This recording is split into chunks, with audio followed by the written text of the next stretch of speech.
Hello and welcome back to QUTV. I'm Chrissy Mueller. And filling in for Alyssa Weed, I'm David Brink. And we have several important campus updates for you this week, starting with when you can register for classes next semester. November 1st begins registration for the spring and summer semester of 2011. Remember to meet with your advisor to plan a tentative schedule and to receive authorization to register online. Check the business office, student affairs office, and registrar's office for any holds on your account. Students may register based on their earned number of credit hours.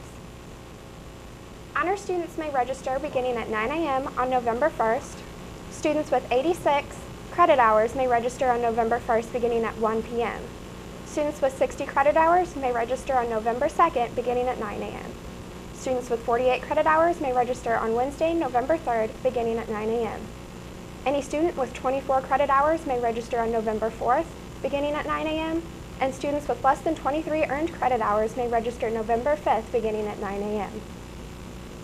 With an estimated 40% of QU students living off campus, we thought we would offer some tips that commuting students might find handy. To avoid paying tax on purchases in the Hawks Hangout, commuting students can go to the business office and put money on their student ID using the FlexPay system. This allows students to use his or her card as a debit card in making purchases in the Hawks Hangout. When making a purchase in the Hawks Hangout, using the FlexPay system, students are not charged a sales tax. Also, commuting students may look for a quiet place to study or relax between classes or on breaks. Commuters have their own lounge located on the second floor of Francis Hall next to WQUB. There, students can relax on a couch or study in their own personal lounge. Commuting students are also urged to take advantage of city-wide shuttle system that is free to use with their student ID. The shuttle allows students to save on gas and parking costs. Earlier this week, Alyssa Weed spoke with a staple on QU's campus, someone who is known for playing hide-and-seek in graveyards and looking for ghosts and ghouls. I am here at QUTV with Director of Campus Ministry, Brother Ed. So, Brother Ed, a lot of students here at Quincy University are very familiar with your ghost hunts and trips to the graveyard. What Halloween activities have you held so far? Well, so far we held a Reader's Theater, which took place this last Saturday, October the 23rd. We had about 30 people at the Woodland Mausoleum, which is located on 5th and Adams Street. What we did is we had a selection of different stories that we read to the audience, and with that you give treats out, and then everybody else has a chance to also participate in telling a story. When the stories are all finished, people from the audience can ask questions, and then we go on to the next one, and then when it was all finished, they were able to have a little tour of the mausoleum. What activities do you have planned for Halloween? Well, on Halloween here at QU at 9 o'clock p.m., following the party at the Friary, which is at Holy Cross Friary on North 20th Street, we're all going to venture over to Woodland Cemetery. There will be a hide-and-go-seek game. They're going to have to find 3 jack-o'-lanterns. Pretty easy, too. They're all illuminated. And those 3 people, whoever they are, who pick or find those pumpkins will be able to go to the 18-wheeler, which is located in Taylor, Missouri, for a late-night breakfast. And then after that is finished, those 3 persons and 2 of their friends get to go back to the mausoleum for a late-night tour. For anyone here at QU that has not participated in one of your ghost hunts, what can they expect? Well, the smaller the group, the larger or the louder the sounds. People ask me, do you believe in ghosts? I have never seen a ghost in my entire life, but I have experienced strange sounds at the mausoleum. Okay. Thank you for your time, and we look forward to your Halloween events. Thank you.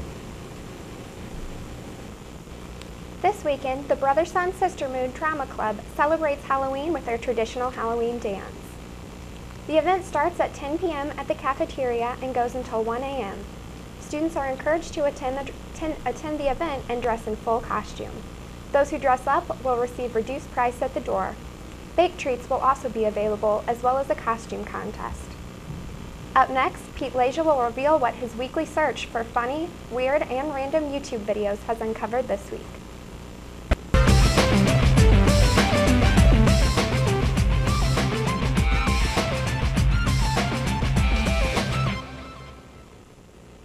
Welcome one and all to another edition of QUTV's Viral Video of the Week. Now this week's video is a classic film gag from the Indiana Jones and Raiders of the Lost Ark. Facing down a seemingly worthy opponent with a particularly large blade, Indiana Jones has to improvise on the spot.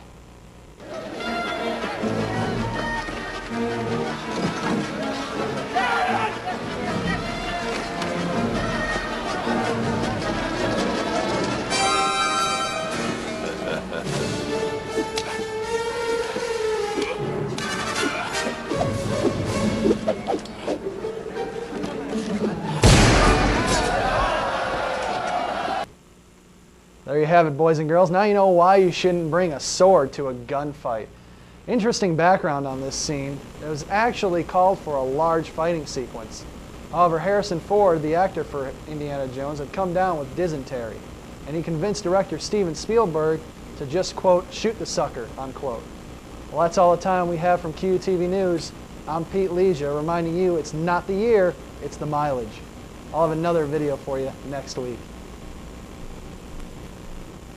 Sunday, the Hawks soccer team closed out the regular season by honoring their seniors with senior night. The season came to an end with a 0-0 draw against first-place Lewis University. The game was very important for the Hawks' GLVC standing in the upcoming tournament and regional rankings. After the game, Lewis was ranked number 3 and the Hawks were ranked number 4 in the tournament.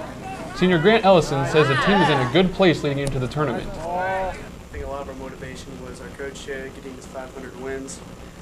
And that really, pushed us to do really well and go really hard.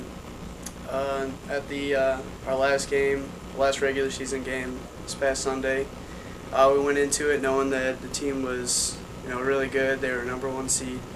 So going into it, we're just hoping that we could, come out with the victory. It would have been awesome, and that would have really, I think that would have put us at like either first or second in our conference, which would have been awesome.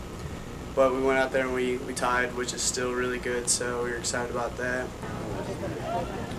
Quincy finishes the regular season with a 10-5-2 overall record and a 9-4-1 in the GLVC. The Hawks will be the number 4 seed in the GLVC tournament and will host number 5 seed Drury University on Sunday, October 31st at 2:30 p.m. Honored were seniors Abe Dernberger, Corey Etherton, Grant Ellison, Ryan Hertz, Jake Pitroff, Greg Schaefer, and Jack Wiedemeyer. If you're looking for something to do to scare you this Halloween weekend, Alex Whitler can tell you about a movie that may promise some good screams. Horror sequels are usually a mishmash of their predecessors and some new idea. From there, the results are tedious repeats. Just look at the Saw franchise and its countless sequels. The latest one is in 3D, riding on the success of other 3D films. So why does the idea of Paranormal Activity sequel just sound awful? Because you fear the worst. Last year, the paranormal flick spooked millions across the nation with its simple, scary premise. A shoestring budget and 4 actors somehow made the perfect formula for scares. What does the sequel bring? Besides more developed story and more characters, not a whole lot. No 3D gimmicks, just fine storytelling. This isn't necessarily a bad thing. The paranormal events once again draw your attention closer to the screen as the tension rising in nothing actually happening eventually leads to something happening. Think of the movie as a large ticking time bomb. You know it's there, you just don't know when it's going to go off. It's what sold the first film, so naturally it sells this one too. To be clear, this sequel takes place before and during the events of the first film. To give any more detail would spoil everything.